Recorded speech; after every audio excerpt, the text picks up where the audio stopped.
اندر کمیاں ہیں، ہمارے ایمان کی کمزوری ہے، ہم اللہ پر یقین نہیں رکھتے، ہم جو ہے نا دنیا کے معاملات پر یقین رکھتے ہیں، اپنی دنیا کی سیونگ کے لیے ہم بڑی کوشش کرتے ہیں، حالانکہ حضور علیہ الصلوۃ والسلام کا جو فرمان ہے وہ یہ ہے کہ آپ کھانے کے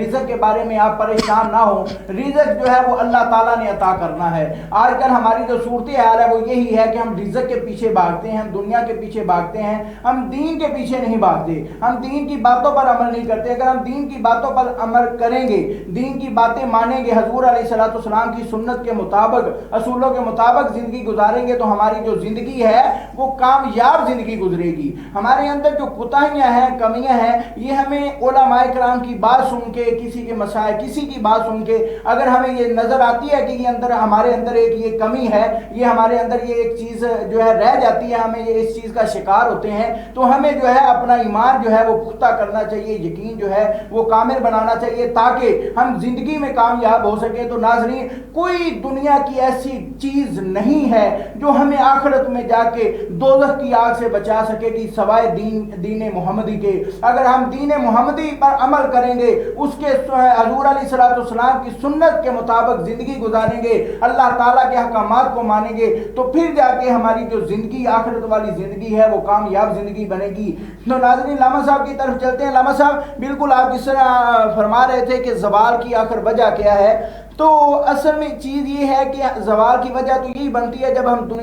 دین سے دور ہوتے ہیں۔ تو ایک چیز اور ہمیں بتائیں کہ حکم رسول کی حمیت کتنی ضروری ہے۔ جو حضور علیہ الصلوۃ والسلام نے حکم دیے ہیں، آج ہم ان پر عمل نہیں کر رہے، حضور علیہ الصلوۃ والسلام کی سنتوں پر عمل نہیں کر رہے، ان کی حکم جو ہے ان کے وہ کتنے ضروری ہیں، ہم کیوں مان نہیں رہے، یہی وجہ ہے کہ ہم پریشان ہیں۔ جی بالکل ٹھیک آپ فرما رہے ہیں۔ اللہ تعالیٰ نے قرآن مجید فرقان حمید میں ارشاد فرمایا ہے، وَمَن يُطِعِ الرَّسُولَ فَقَدْ أَطَاعَ اللَّهَ۔ حکم رسول صلی اللہ علیہ وسلم کی اطاعت اتنی ضروری ہے کہ فقد اطاع اللہ، اللہ نے فرمایا ایسے ہی ہے جیسے تم نے اللہ کی اطاعت کی ہے۔ اب دیکھیں، صحابہ کرام رضوان اللہ تعالیٰ علیہ مجمعین کے بارے میں حدیث مبارکہ میں آتا ہے، قال رسول اللہ صلی اللہ علیہ وسلم الصحابہ کالنجوم بأیہم اقتدیتم اہتدیتم، کہ میرے صحابہ ستاروں کی مانند ہیں، جو ان کی اقتداء کرے گا وہ ہدایت پا جائے گا۔ اب صحابہ کرام رضوان اللہ تعالیٰ علیہ مجمعین کی طرف ہم چلتے ہیں کہ صحابہ کرام رضوان اللہ تعالیٰ علیہ مجمعین نے کیسے سرکار دو عالم صلی اللہ علیہ وسلم کے حکم پر اپنی جانیں قربان کی، اپنا مال قربان کیا، اپنا گھر بار چھوڑا۔ سب سے انسان کو فطری طور پر سب سے قیمتی چیز جو ہے وہ اس کو اپنا وطن ہوتا ہے۔ وطن کی اہمیت آپ ان لوگوں سے پوچھیں جو غیر ملک کے اندر رہ رہے ہیں، وطن کو چھوڑ کر گئے ہوئے ہیں، اور ملکوں میں کام کرنے کے لیے گئے ہوئے ہیں یا کاروبار کرنے کے لیے گئے ہوئے ہیں، ان سے پوچھیں کہ اپنے وطن کی کتنی یاد آتی ہے۔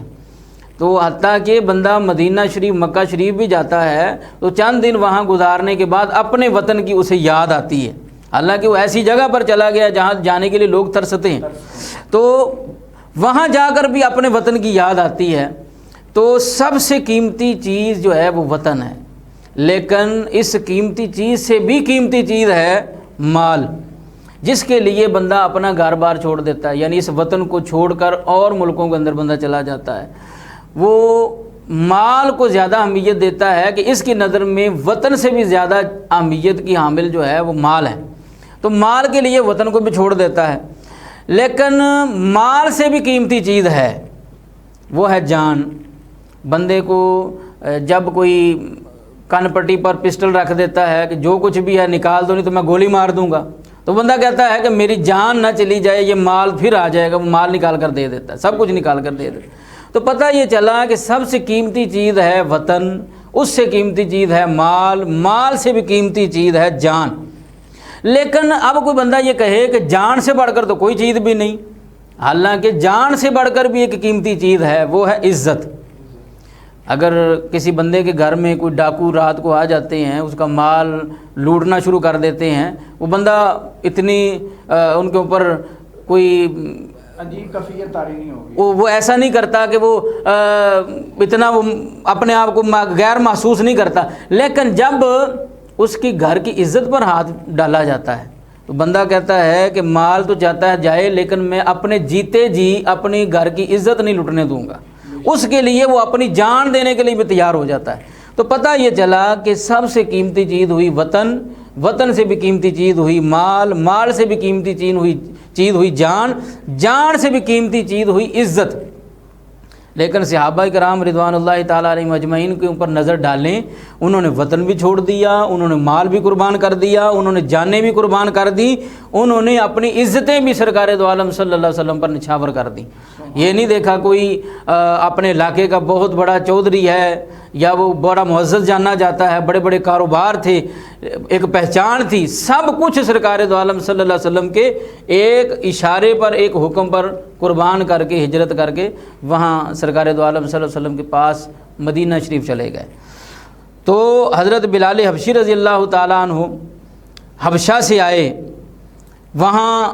آ کر سرکار دو عالم صلی اللہ علیہ وسلم پر اپنا سب کچھ قربان کر دیا، اپنی عزتیں قربان کر دی،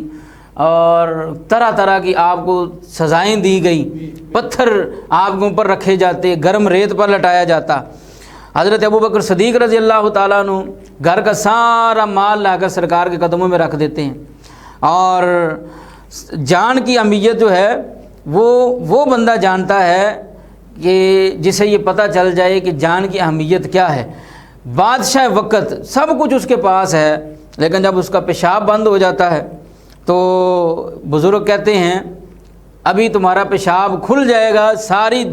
بادشاہت دینی پڑے گی، دولت دینی پڑے گی۔ وہ کہتا ہے سارا کچھ لے لو، لیکن یہ جو مجھے تکلیف ہو رہی ہے اس سے مجھے راحت مل جائے۔ تو سرکار دو عالم صلی اللہ علیہ وسلم کے صحابہ نے سرکار کے اشاروں کو دیکھا ہے کہ سرکار کیا اشارہ فرما رہے ہیں۔ یہ کہا کہ حضور آپ اشارہ فرمائیں،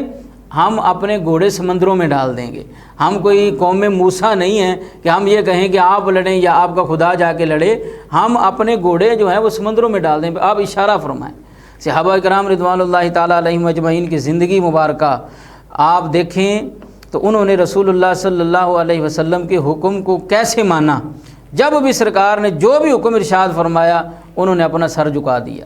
کبھی بھی کسی صحابی نے یہ نہیں کہا کہ اس میں جو ہے میں نہیں کر سکتا۔ جب سرکار دو عالم صلی اللہ علیہ وسلم نے یہ اعلان فرمایا جو بھی منافق بیٹھے ہوئے ہیں آج وہ الگ ہو جائیں، یہاں سے نکل جائیں، تو وہ بیٹھے رہے کہ ہمیں ان کو کون سا پتہ چلنا ہے۔ تو سرکار نے فرمایا کہ اٹھتے ہو یا میں پھر نام لے کر اٹھاؤں؟ تو سرکار دو عالم صلی اللہ علیہ وسلم نے فرمایا فلاں بن فلاں اٹھ جائے، فلاں بن فلاں اٹھ جائے۔ اب وہ بڑے حیران ہوئے کہ سرکار دو عالم صلی اللہ علیہ وسلم کو کیسے پتہ چلا کہ ہم منافقین ہیں۔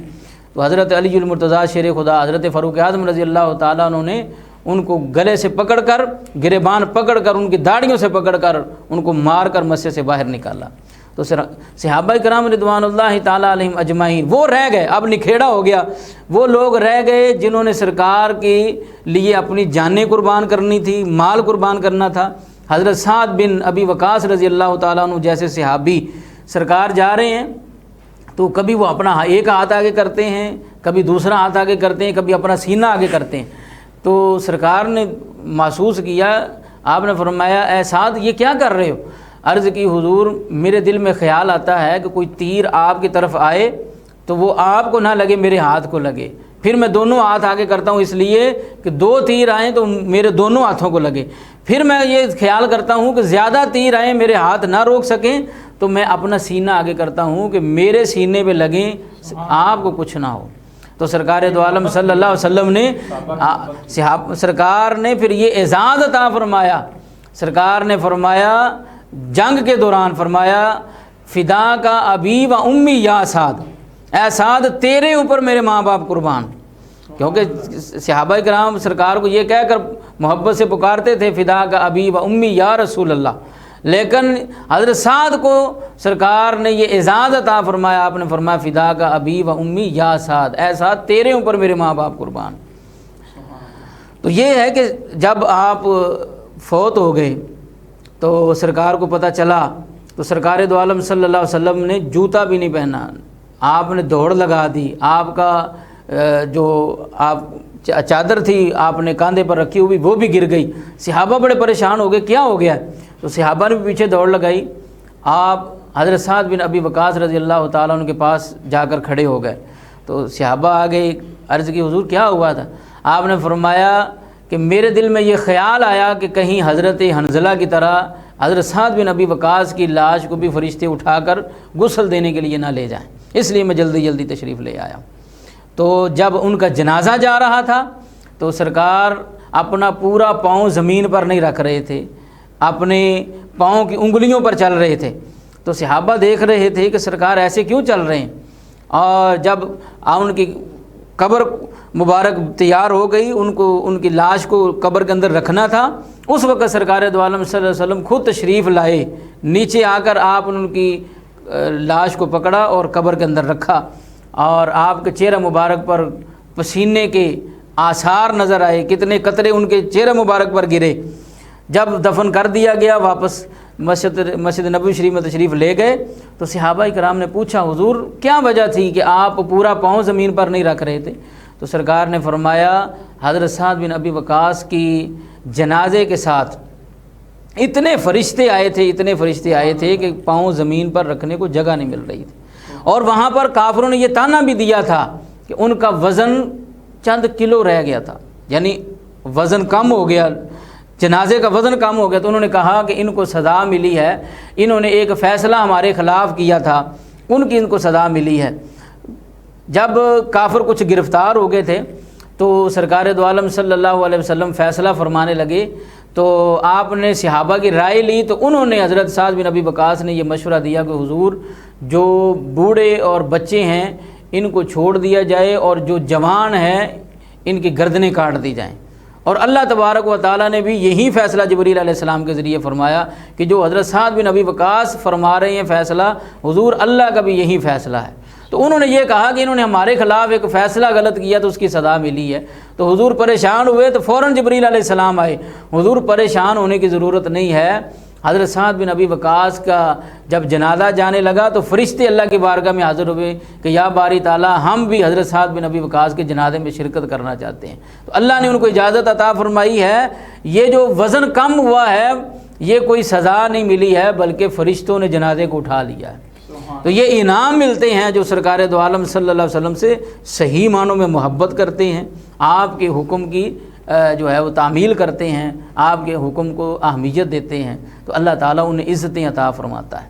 یہ صحابہ کرام رضوان اللہ تعالیٰ علیہ مجمعین کی زندگی مبارک سے ہمیں ملتا ہے کہ رسول اللہ صلی اللہ علیہ وسلم کی حکم کو کیسے ماننا ہے۔ اور قرآن مجید فرقان حمید میں اللہ نے فرمایا وَمَن يُطِعِ الرَّسُولَ فَقَدْ أَطَاعَ اللَّهَ، جو میرے رسول صلی اللہ علیہ وسلم کی اطاعت کرے گا فقد اطاع اللہ، پس اس نے اللہ تعالیٰ کی اطاعت کر لی۔